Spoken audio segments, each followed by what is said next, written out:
Hi friends, welcome to Mini's little kitchen. இன்றைக்கி நம்ம வீட்டில் இருக்கக்கூடிய பொருட்களை வச்சு சிம்பிளான ஹல்வாவை விட டேஸ்டான வாயில் வச்சதுமே அப்படி கரையக்கூடிய ஒரு ஸ்வீட் ரெசிபி தான் பார்க்க போகிறோம். இந்த ரெசிபிக்கு 1 டேபிள் ஸ்பூன் நெய் இருந்தால் போதும். வாங்க எப்படி சமைக்கிறதுன்னு பார்க்கலாம். இந்த ரெசிபிக்கு நமக்கு பாசிப்பருப்பு ரொம்ப முக்கியம்.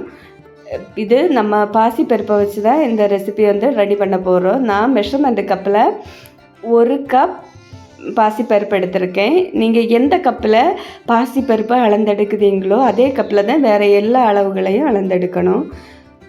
இதை தீயை நல்லா கம்மி பண்ணி வச்சு பாசிப்பருப்பை நல்லா ஃப்ரை பண்ணிக்கலாம்.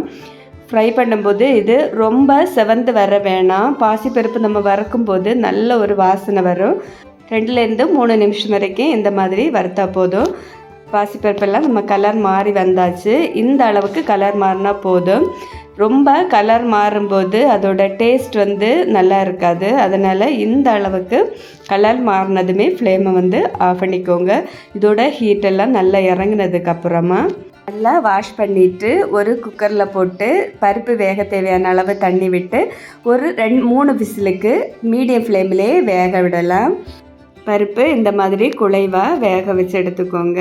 அப்போ தான் இந்த ரெசிபி நல்லா சாஃப்டாக இருக்கும். அதனால் பருப்பு இந்த அளவு வெந்து வரணும். இனி இதுக்கு தேவையான நட்ஸ் நம்ம ஃப்ரை பண்ணி எடுக்கலாம். அதுக்காக 1 டேபிள் ஸ்பூன் நெய் எடுத்திருக்கேன். நான் மொத்தத்தில் இவ்வளவு தான் நெய் இதில் சேர்க்க போகிறேன். 1 டேபிள் ஸ்பூன் நெய் விட்டு நட்ஸை இந்த மாதிரி வறுத்தெடுக்கலாம். இதுக்கு பதிலாக நீங்கள் வெள்ளை எள் வேணுனாலும் பயன்படுத்தலாம், நல்லாயிருக்கும். அதே நெய்யில் 1 டேபிள் ஸ்பூன் ரவை போட்டு ரவை கலர் சேஞ்ச் ஆகும் வரைக்கும் நல்லா ஃப்ரை பண்ணிக்கோங்க.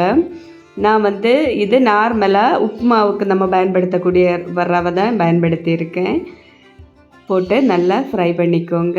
தீயை நல்லா கம்மி பண்ணி வச்சுக்கோங்க. அப்போ தான் ரவை கருகாமல் இருக்கும். ரவை இந்த அளவுக்கு கலர் சேஞ்ச் ஆனதும் நம்ம வேக வச்சு எடுத்து வச்சு அந்த பருப்பை இதில் சேர்த்து நல்லா மிக்ஸ் பண்ணி விட்டுக்கலாம். ரவையும் பருப்பும் அந்த நெய்யில் நல்லா மிக்ஸ் ஆகும்படி கலந்து விட்டுக்கோங்க. இந்த மாதிரி நல்லா கலந்து விட்டதுக்கப்புறமா இதில் தேங்காய் பால் சேர்க்க போகிறேன்.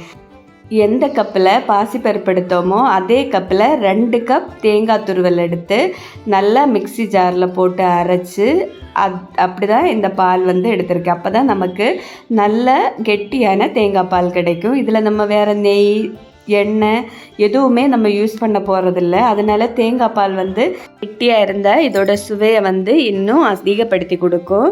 தேங்காய் பாலும் பருப்பும் நல்லா மிக்ஸ் ஆகும்படி இந்த மாதிரி கலந்து விட்டுட்டே இருக்கணும்.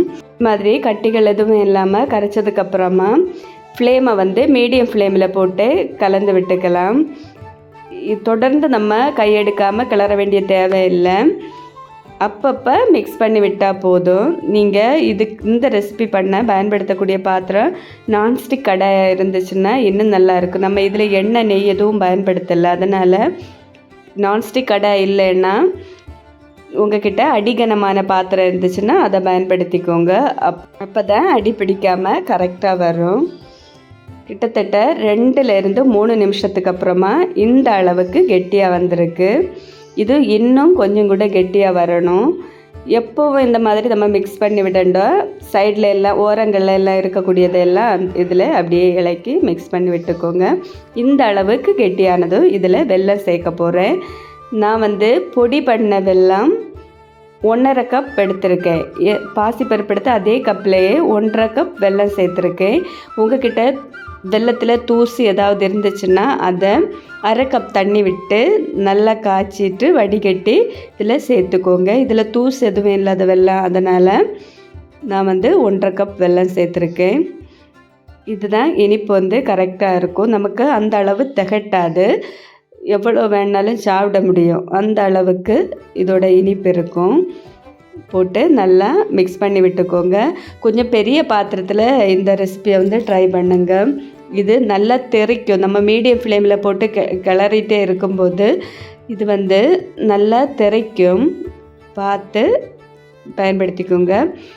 கிட்டத்தட்ட 5 நிமிஷத்துக்கு அப்புறமா இன்னும் நல்லா குறுகி வந்திருக்கு. இந்த அளவுக்கு கெட்டியாக வந்தாச்சு. இனி கை எடுக்காத மிக்ஸ் பண்ணிகிட்டே இருக்கணும். அப்போ தான் அடிபிடிக்காமல் இருக்கும். இது பாத்திரத்துலேருந்து நல்லா விட்டு வரணும். இப்போ கொஞ்சமாக விட்டு வர தொடங்கியாச்சு பார்த்திங்களா. இந்த மாதிரி இன்னும் நல்லா விட்டு வரணும். அப்போ தான் இது கரெக்டாக வரும். தேங்காய் பால் சேர்த்துருக்கோம், அதனால் இந்த எண்ணெயெல்லாம் கொஞ்சமாக விட்டு வர தொடங்கியாச்சு. இன்னும் கலந்து விட்டுட்டே இருக்கணும். இன்னும் ஒரு 2-3 நிமிஷத்துக்கு நம்ம மிக்ஸ் பண்ணி விட்டுட்டே இருந்தால் போதும். நம்ம ஸ்வீட் ரெடி ஆகிடும். நான் ஏற்கனவே என்னோடய சேனலுக்குள்ளே சிம்பிளான ஒரு ஹல்வா ரெசிபி போட்டிருக்கேன். அதில் எண்ணெய் நெய் எதுவும் சேர்க்காமல் செய்யக்கூடிய ஒரு ஹல்வா ரெசிபி போட்டிருக்கேன். தேவைப்பட்டால் போய் செக் பண்ணி பார்த்துக்கோங்க. அதோட லிங்கை நான் டிஸ்கிரிப்ஷன் பாக்ஸில் கொடுக்கேன். மீண்டும் 3 நிமிஷத்துக்கு அப்புறமா நல்லா கெட்டியாக வந்திருக்கு. பார்த்திங்களா, கடாயை விட்டு வர தொடங்கியாச்சு. இந்த மாதிரி கடாயை விட்டு வரணும், அப்போ தான் இது கரெக்டாக வரும். இன்னும் கொஞ்சம் நேரம் கூட இந்த மாதிரி நல்லா மிக்ஸ் பண்ணி விட்டுட்டே இருக்கணும். தீயை இனி நல்லா கம்மி பண்ணி வச்சுக்கோங்க. அப்போ தான் தேங்காய் பாலோட ஆயிலெல்லாம் நல்லா விட்டு வெளியே வர தொடங்கும். இந்த மாதிரி நல்லா மிக்ஸ் பண்ணி விட்டுட்டே இருக்கணும். இந்த ஸ்டேஜில் வாசனைக்காக 1 டீஸ்பூன் ஏலக்காய் தூள் போட்டிருக்கேன். இது சுகர் போட்டு பொடி பண்ண ஏலக்காய் தூள். நீங்கள் சுகர் போடாமல் பொடி பண்ணி வச்சுருந்தீங்கன்னா 1/2 டீஸ்பூன் ஏலக்காய் தூள் போட்டுக்கோங்க. போட்டு நல்லா மிக்ஸ் பண்ணி விட்டுக்கோங்க. இன்னும் கிட்டத்தட்ட 2 நிமிஷத்தில் நம்ம ஸ்வீட் ரெடி ஆகிடும். பார்த்திங்களா, ஆயிலெல்லாம் லைட்டாக விட்டு வர தொடங்கியாச்சு. கடாயில் ஒட்டாமல் இந்த அளவுக்கு கெட்டியாக வந்தால் போதும். இனி இதில் நட்ஸு சேர்க்கலாம். நட்ஸ் கண்டிப்பாக சேர்க்கணும்னு இல்லை, ஆப்ஷனல் தான். நட்ஸு போட்டு நம்ம சாப்பிடும்போது கடிக்கும்போது இன்னும் நல்லா இருக்கும். கடைசியாக இந்த மாதிரி நம்ம நட்ஸ் போடும்போது அந்த நட்ஸு சாப்பிட கொஞ்சம் கிறிஸ்பியாக இருக்கும். இந்த மாதிரி நல்லா கடாயை விட்டு ஆயிலெல்லாம் லைட்டாக வெளியே வர தொடங்கியாச்சு. இந்த ஸ்டேஜில் ஃப்ளேமை ஆஃப் பண்ணிக்கோங்க. இந்த மாதிரி உருண்டு நல்லா ஃப்ரீயாக வரும். வந்தாலே நம்ம ஸ்வீட் ரெடி ஆகிடுச்சு. இனி ஃப்ளேமை ஆஃப் பண்ணிக்கோங்க. இது வெளியே 3 நாளைக்கு வரை வச்சு சாப்பிடலாம், கெட்டு போகாது. ஃப்ரிட்ஜில் 10 நாளைக்கு வரை ஸ்டோர் பண்ணி வச்சுட்டே சாப்பிடலாம். இது சாப்பிட அவ்வளவு சாஃப்டாக இருக்கும். நம்ம நெய் மைசூர் பாக்கெல்லாம் சாப்பிடும்போது நல்லா சாஃப்டாக இருக்குல்ல, அந்த அளவு சாஃப்டாக இருக்கும். வாயில் வச்சதுமே அப்படி கரைஞ்சி போகும். அவ்வளோ டேஸ்ட்டாக இருக்குது. எவ்வளவு நம்ம இதை சாப்பிட்டாலும் பத்தாது. இந்த அளவுக்கெல்லாம் பண்ணும்போது உடனே தீரும், அவ்வளவு டேஸ்ட்டாக இருக்கும். நான் இதை வேற ஒரு நெய் தடவின பாத்திரத்தில் கொஞ்சமாக டெக்கரேஷனுக்காக எள்ளு போட்டிருக்கேன், அதில் மாற்ற போகிறேன். மாற்றிட்டு இதே மாதிரி 1 ஸ்பூன் வச்சு லைட்டாக அழுத்தி விட்டுக்கோங்க. ரொம்ப அழுத்த வேண்டிய தேவையில்லை, லைட்டாக ஒன்று ஷேப் ஆக்கி விட்டால் போதும். இது நல்லா ஆறுனதுக்கப்புறமா பீஸ் போட்டு சாப்பிடலாம். உங்களுக்கு எந்த ஷேப்பில் பீஸ் போடணுமோ அந்த ஷேப்பில் இதை பீஸ் போட்டு சாப்பிடுங்க. டேஸ்ட்டு உண்மையிலே அவ்வளோ டேஸ்ட்டாக இருந்துச்சு.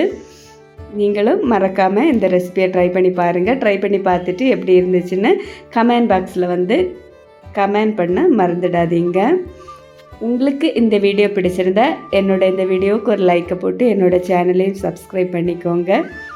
மீண்டும் அடுத்த ரெசிபியுடன் தேங்க்யூ ஃபார் வாட்சிங்.